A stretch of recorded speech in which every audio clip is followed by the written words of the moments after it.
Hi everybody, and welcome to another Let's Talk video. Kind of wiggling, I'm holding it in my hands this time. Not going to make this one super duper long, but I wanted to clear out some variables, okay? So I wanted to just hit on a few things. You know that a warcaster you can cast as a reaction for a spell, right? And you can have all those cool things with it. Now, what makes sense just a little bit is Sentinel does not specifically state that you have to have a weapon. All right, I want you to understand that you have to have a weapon to attack. So now we're going to move to Mage Slayer, and it says a similar thing. Not every single one of those say that. They give you different features, yes. You can actually fiddle with it, and the same thing with Crusher and Vital Sacrifice. Now, the thing that's really important is on a hit, speed goes to 0, right? From Sentinel. And you can make opportunity attacks, that's the greatest thing. Like, oh, okay, it's a roll. But Vital Sacrifice will give you a plus 1d6 to the roll, right? And it lasts for like an hour. So you're essentially doing, and you're adding Mage Slayer to this, of course, while casting a spell that is a cantrip. I just wanted to throw this out so that way maybe somebody out there understands that you don't have to have a weapon to hit somebody like that. Now, of course, there's some features saying 5 feet and stuff like that, but there is the biggest one that will give them disadvantage on concentrating on their spells. So it says dealt damage. It does not specify weapon. Okay? Like Crusher does not specify weapon.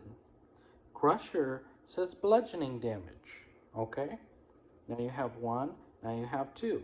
What can you add to those? Magic Stone. That's a cantrip. You can use it. And you can use an action to throw it. Alright? Bonus action? Action. Wow. Same turn. You can actually add those 2 feats together, including Sentinel, at the same time. What happens? You can actually push them 5 feet away, once per turn. You can push it 5 feet away, and if you make a crit on it, everybody has advantage against it. Okay, it's like the low grade ball of I'm trying to think of that. Oh, give me just a second. It's a low grade ball of guiding bolt. That's what it was, guiding bolt. So if you use Crusher on it and you do that, it's like a 1d6. And of course, I'm imagining you're casting like Hex on it or something to give it disadvantage on their checks, right? But the whole thing is to give it that extra 1d6. That way it does something similar to your, I don't think what in the world other things are called. It's something similar to your great weapon, like a great sword. There you go. When you strike, it's a 2d6. So if you do that with a 1d6 and then a 1d6 necrotic damage, it's 2d6, And if you're just really comfortable that you're going to make that roll, maybe like a bonus action rogue as having advantage on that thing, which you could do steady aim and just can't move yourself to make them not move, and you can still push them, which is cool. Or you could use the same thing in doing repelling blast while keeping them at 0 speed, even on an opportunity attack. Of course, you have Warcaster. You can use a reaction to hit them with it. Right? That's 3. And you can push them how many more distance away on their turn, and they go to 0. That's pretty unique. Not to mention the fact that you can hurt people who have spells.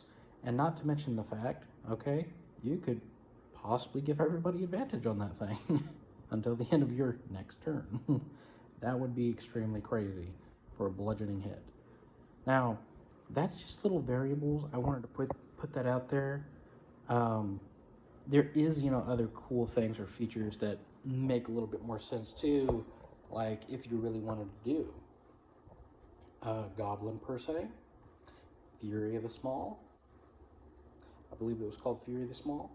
And it works with attacks or spells. And so that's just the big thing. Attacks or spells. I believe it goes to proficiency in the very beginning. You can change it or alter it depending upon the race you pick. and it's just a cool thing to do. But I like the Fury of the Small for the simple fact that you can add damage. What's really funny about that is if you do evocation, I believe it was 10th level onto a wizard spell evocation, you can do even more to it. Now, me having those thoughts, was very curious if I added a cantrip, okay, just, out of curious, maybe like a high elf, added a cantrip out of, somewhere, out of anywhere, being Eldritch Blast, and intelligence being your modifier for it, and you add it to a wizard, say, class. And then a little later on, you get that itch, right? You do that Eldritch invocation, you get agonizing blast.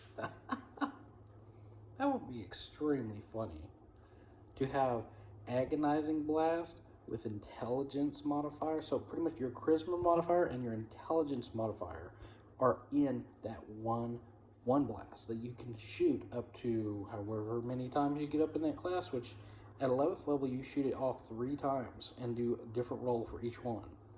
But that would be a 1d10 plus what, like maybe like whatever your charisma modifier is, but I'm gonna say maybe a 4 and then plus a 4, so it'd be 18 for each one. That's a little bit overpowered, don't you think? It's pretty nice though. You can do a max up to 5. So if you had like maxed in intelligence and maxed in charisma, you could probably get 5 and then 5, and that thing would be exactly a 20. If you made it's kind of weird. If you make a crit, you can actually do like a 20 on the damage die. I've never seen it go up to 2 digits, but just off of playing cantrips, like that. But that would be funny because that would be if you hit somebody at 11th level with all that, and you somehow got crits on all of them. That would be like a 20 and a 20 and a 20. So with that 20, 20, 20, that would be 60, and plus whatever else is the DM may use is the crit. Usually they use an extra damage die for each one, so that might be like an additional 1d10, 1d10, and 1d10. So that might be an additional 30 more damage points to take. That's pretty unique. That's man, that's just basic, by the way. You could just shoot that thing off. It's a warlock deal. But you're implementing it into your wizardry while doing evocation, which you get at 10th level, so this is not too far in. It's like half game level. 10th level, and then one more level right after 10th, you've got it. You could even get that thing early on too, which makes it crazy. So yeah, that's what I wanted to say. That's just unique right there. 100%. All right, posting this video. Stay safe. God bless. Bye-bye.